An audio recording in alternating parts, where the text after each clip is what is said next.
Good day, viewers. Today, I'm here to talk to you about something very important. I would implore you to please take at least 3 minutes of your time to watch this video and try as much as possible to watch it to the very end.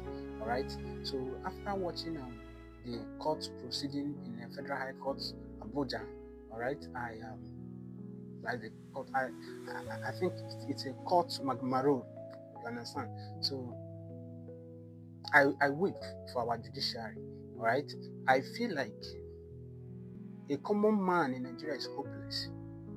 When I was a child, they used to tell me that the court is a hope for a common man. But after today proceeding, after what I saw in the judiciary, I feel like a common man in Nigeria is a hopeless man. You don't have hope. If you're a common man and you live in Nigeria, you're hopeless. But that's not what I'm here to talk about today. Today, I'm here to talk about the law of a certain day. I want to talk about the law of a certain day. I will take you down to Nelson Mandela. I will take you down to Olusegun Obasanjo and the rest. A law of a certain day. Please stick with me. There is a rule that life follows. A rule older than kings and government. It is called the law of a certain day. Mandela was locked away with no hope of freedom. People thought his story had ended. But time was still moving, and a certain day arrived, opening a door no one expected. General Olusegun Obasanjo also found himself inside a prison cell. Dark nights, heavy silence, long waiting.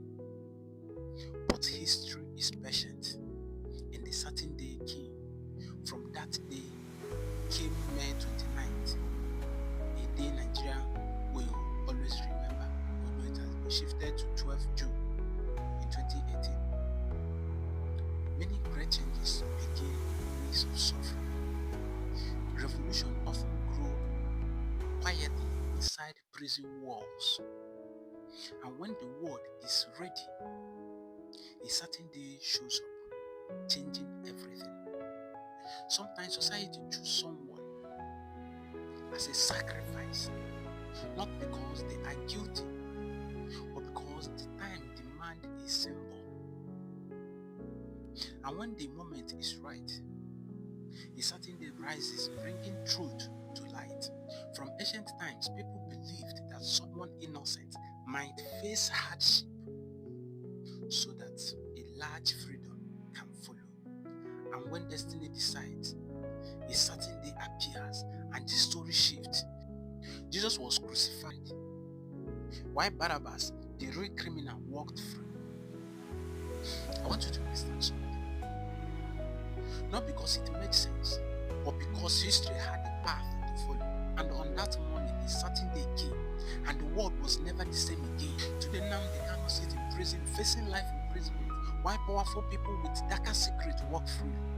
Today, Nnamdi Kanu sit in prison, a man whose voice shook the nation more than any weapon ever could.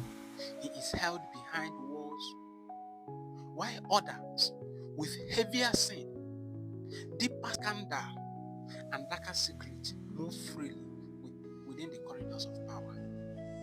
He is confined, yet his name travels far than those who try to silence him.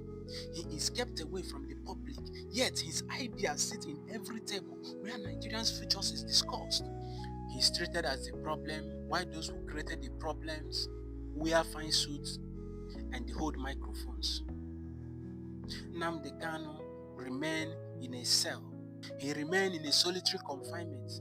As a matter of fact, today he has been sentenced to life imprisonment. But his influence is in the outside world. His influence is everywhere. Any well-meaning Nigerian talks about his influence. The revelation he made years ago, we are seeing the outcome today. His influence is in the heart of the ignored, in the downtrodden, in the common Nigerians. And his influence is everywhere, in the questions of the youth, in the conversation of Nigerians who want fairness, justice, and equity. And still, history keeps its own quiet timetable. A clock that no leader, no institution, and no government machinery can stop.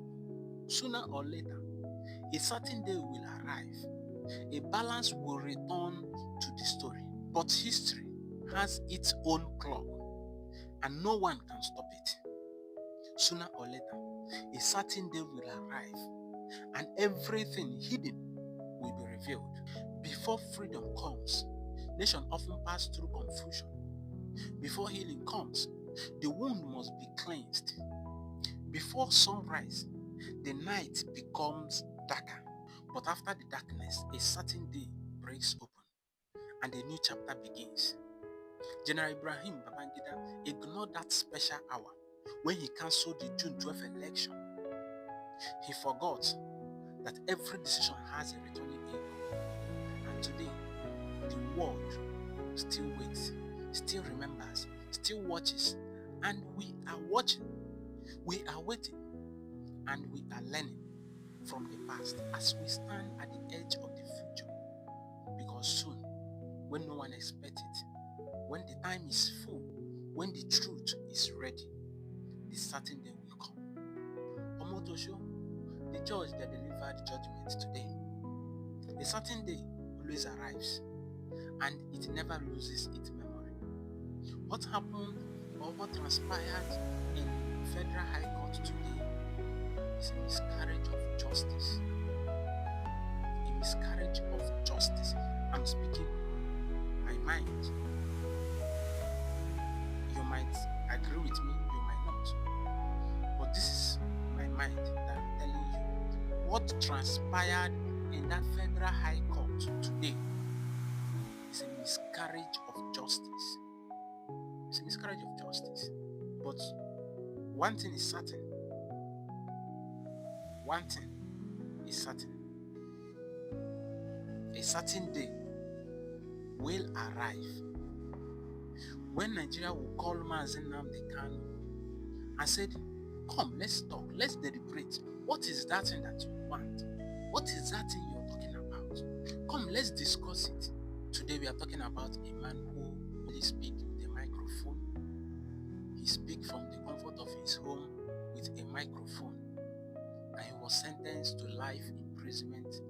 And we have terrorists, people that have terrorized villages. They have sacked and ransacked villages. They've killed and maimed thousands of people. These are terrorists. Everybody knows, you and I know that these people are terrorists.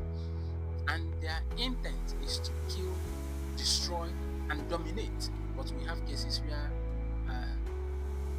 federal government said they surrender, and then they will undergo few programs, and after that some will be liberated, and some will be sent back to the community where they kill and maim the people. What kind of nation is this? No, what kind of country do we live in? You use microphone to broadcast, you'll be sent to life imprisonment.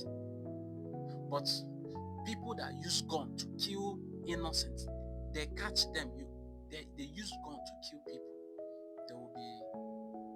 They will undergo programs, and then maybe probably even receive a presidential pardon